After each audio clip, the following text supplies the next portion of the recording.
Dans les titres de l'actualité, ce mercredi, le démarrage du carême dans l'église catholique romaine. Les fidèles se sont rendus dans les différents lieux de culte ce mercredi pour l'imposition des cendres qui lance ces 40 jours de jeûne et de privation. Également dans l'actualité, le lancement de la nouvelle grille des programmes de Océan FM. La radio a lancé sa nouvelle grille ce mercredi 1er mars. Les explications du directeur Kevin Alaglo à suivre. Voilà pour le sommaire. Bonsoir à tous et bienvenue au journal sur Océan TV. L'Église catholique romaine a démarré ce mercredi le carême pour le compte de l'année 2017. Les fidèles de la paroisse Sainte Trinité d'Avotrou n'ont pas fait exception à la règle. Ils se sont fait imposer les cendres sur le front à l'issue de la célébration eucharistique prévue à cet effet. Une célébration qui marque le début de 40 jours de relations personnelles avec Dieu. Le reportage. Une journée pas comme les autres, ce mercredi sur la paroisse Sainte Trinité d'Avotrou. À l'instar de tous les chrétiens catholiques du monde, fidèles et paroissiens de cette église sont venus vivre l'Eucharistie et se faire imposer les cendres. Ce qui m'a amené à la messe, c'est pour les cendres. Je suis là cet après-midi pour assister à une Eucharistie solennelle parce que aujourd'hui nous célébrons le sang. Et si je suis là, c'est parce que je suis d'abord chrétien catholique. Je crois en l'avènement du Christ. Un acte qui marque le début du carême. Le mercredi des cendres, c'est le premier jour de carême. Et c'est un jour de pénitence.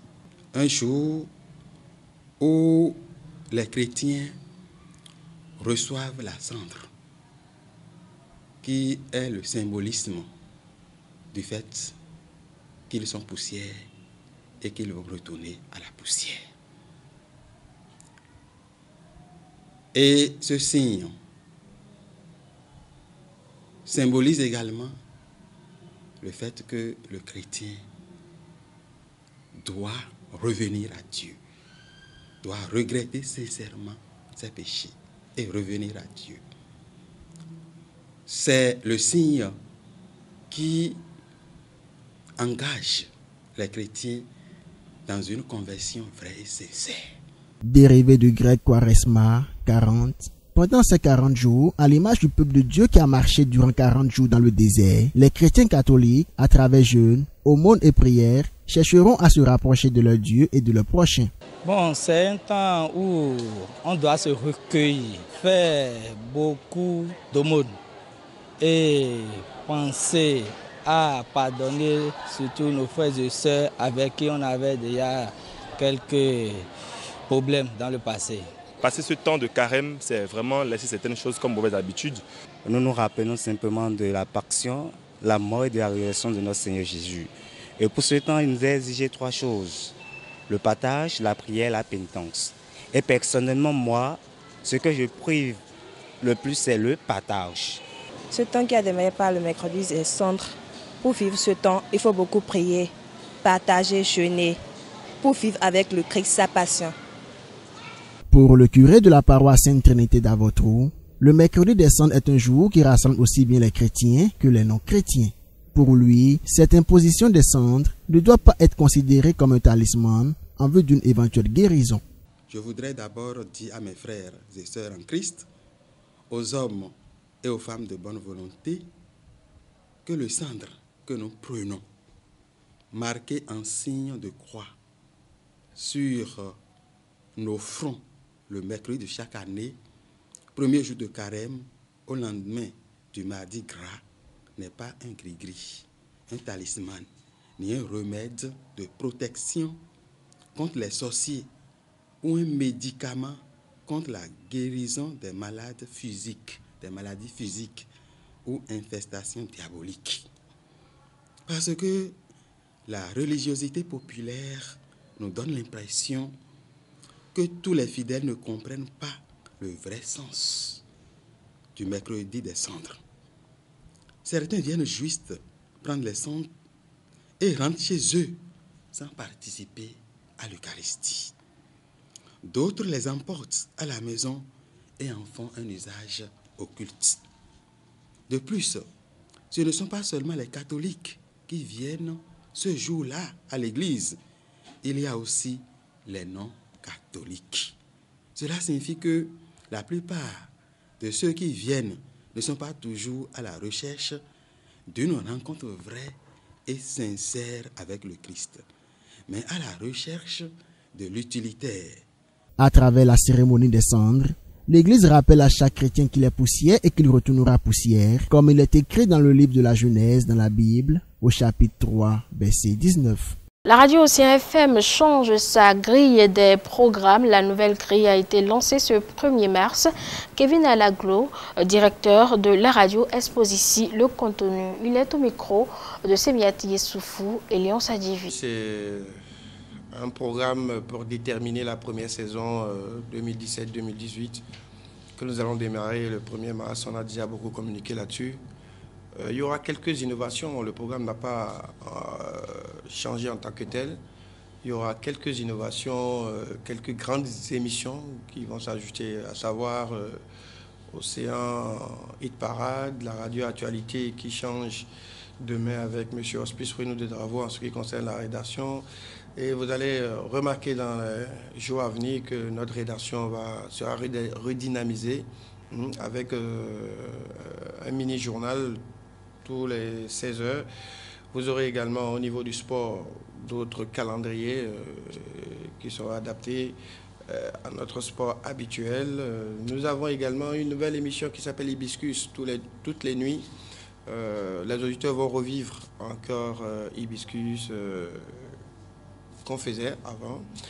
Et puis le petit journal qui a déjà démarré. Midi Challenge, Midi Libre, qui cette fois-ci aussi a changé de main. Et ce sera M. Boris qui sera l'animateur responsable de l'émission. Donc, en fait, on a mis beaucoup de musique, beaucoup d'informations, beaucoup de détente avec nos partenaires. Ils seront également dans le programme. Et puis, nous avons un nouveau logiciel de pilotage de diffusion qui est là. On ne va pas donner le nom du logiciel.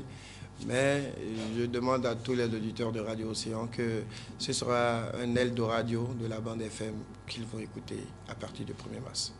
Sachez aussi que les éléments du commissariat central de Cotonou ont effectué en fin de semaine écoulée une descente musclée au marché Adjegoulé, un marché de vente de faux médicaments.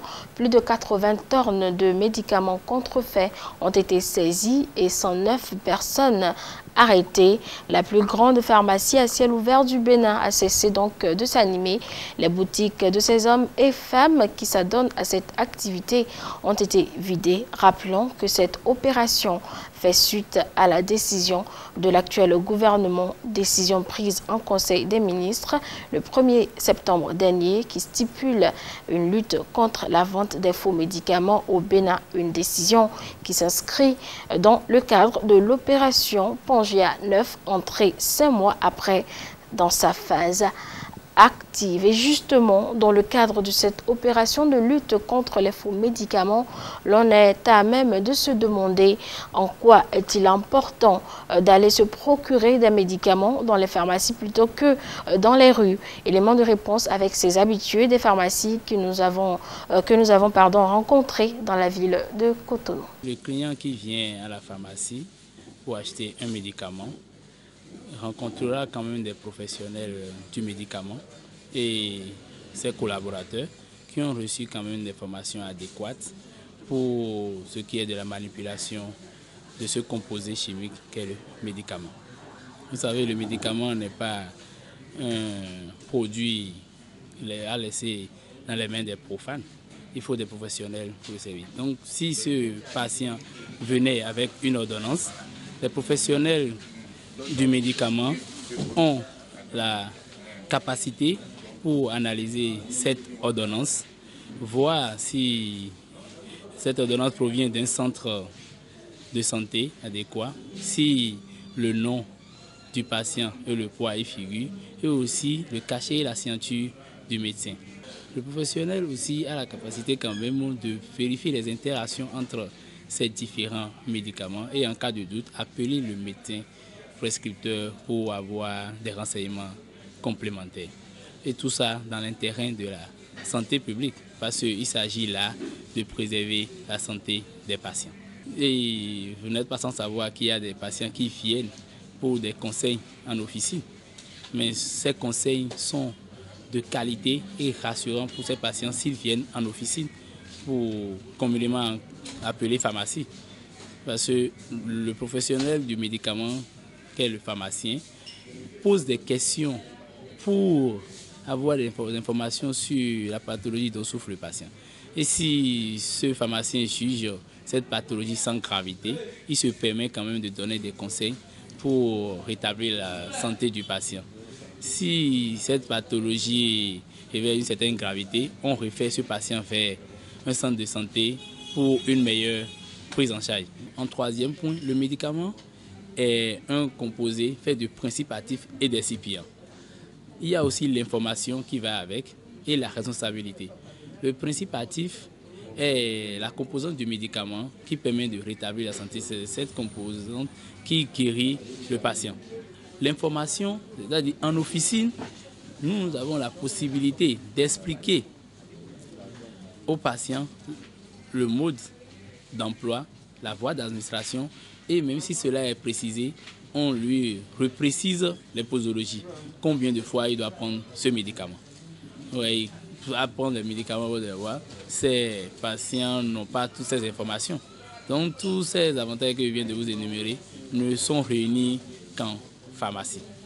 Si nous allons parler aussi, les patients qui viennent en pharmacie acheter des médicaments sont à l'abri des intoxications.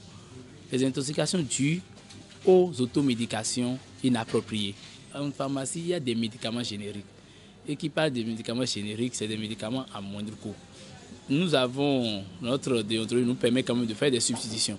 Même si on prescrit un médicament qui a une spécialité, qui est relativement cher, nous pouvons appeler le médecin et lui dire « Ah, voilà, nous avons tel générique à notre disposition, est-ce que nous pouvons servir ?» Et le médecin donne son OK et on facilite l'achat aux patients. Donc nous encourageons quand même la population à faire un tour dans les pharmacies. Nous sommes quand même à même de répondre aux besoins de la population pour ce qui est des médicaments. Bon, la raison principale, c'est pour être sûr du produit qu'on achète. La seconde raison, c'est pour que le produit que tu achètes ait effectivement l'effet souhaité.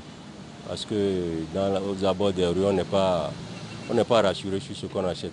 Nous savons qu'on peut aller à la pharmacie, tout comme on peut aller les chercher dans le marché. Quand vous avez en griffe les moyens, parce que ce n'est pas ça la raison principale, mais quand vous vous aimez, il vaut mieux être sûr que ce que vous prenez comme médicament ne vous détruit pas. Si je cherche la guérison et que je vais chercher des médicaments qui ne sont pas bien conservés, qui ne respectent pas les normes de conservation et que ça me crée d'autres problèmes après, je ne saurais pas si c'est relatif à mon mal primaire ou si c'est le fait que je suis allé acheter au marché. Donc je préfère suivre les normes. Le directeur des établissements privés d'enseignement supérieur, Dodia Mouzouvi, était l'invité de l'émission Carte sur table. Il est revenu sur la décision du gouvernement qui impose désormais l'organisation des examens nationaux pour la licence et le master au profit des étudiants des établissements privés d'enseignement supérieur non homologués par l'État. Je vous propose de l'écouter. Le gouvernement vient d'entériner, s'il faut dire la vérité, une décision d'organiser les examens nationaux en licence et en master pour les établissements privés d'enseignement supérieur non homologués par l'État. Et puisque nous avions un système d'homologation de programmes, beaucoup pensent que quand on dit non homologués, ils ne sont pas concernés dès lors que leurs programmes sont homologués. Je voudrais dire, j'ai insisté sur le plateau tout à l'heure, que l'homologation des programmes de formation est un acte constitutif de l'ouverture d'un établissement privé. Et je voudrais apaiser les parents d'étudiants, je voudrais apaiser les étudiants, je voudrais apaiser le peuple béninois que la décision d'organiser les examens nationaux n'est pas contre quelqu'un. Au contraire, c'est pour relever le niveau, c'est pour accréditer et légitimer le fantastique travail que font les établissements privés d'enseignement supérieur dans leur grande majorité. Merci de nous avoir suivis et continuez à suivre nos programmes sur le site internet océan-tv-matinal.info.